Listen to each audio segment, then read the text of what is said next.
দেখো বন্ধুরা, কাঁকড়া মাখাটা কত সুন্দর হয়েছে।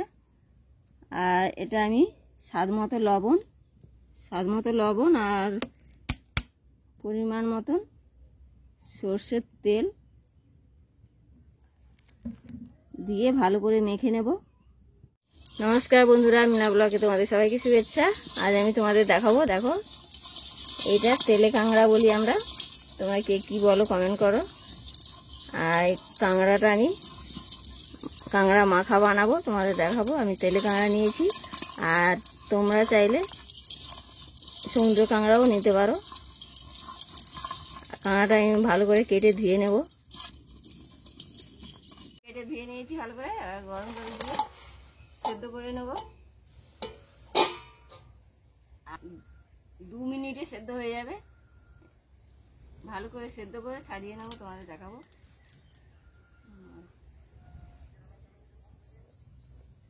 কাঁকড়াগুলো সেদ্ধ হতে একদম 2 মিনিট সময় লাগে। দেখো কিভাবে সেদ্ধ হয়ে গেছে। আমি নামিয়ে নেব। লালটা হাতে বসে দেখো, আমি কাঁকড়াগুলোকে ভালো করে ছাড়িয়ে নেব। আর দেখো কিভাবে ছাড়াচ্ছি, গরম। ভালো করে ছাড়িয়ে, আর এই কাঁকড়া মাখা একবার খেলে ভুলতে পারবে না, বারবার খাবে। যেখানে কাঁকড়া পাবে সেখানে থেকে নিয়ে এসে কাঁকড়া মেখে খাবে। দেখো এভাবে আমি সব কাঁকড়াগুলো ছাড়িয়ে নেব।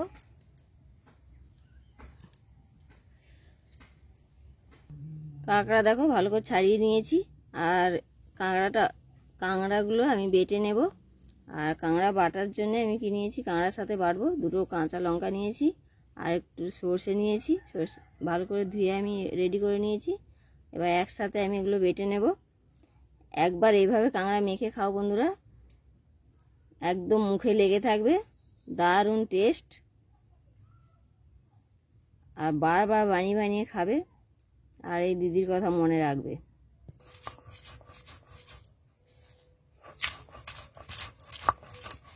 দেখো বন্ধুরা, কাঁকড়া মাখাটা কত সুন্দর হয়েছে। আর এটা আমি স্বাদ মতো লবণ আর পরিমাণ মতন সর্ষের তেল দিয়ে ভালো করে মেখে নেব।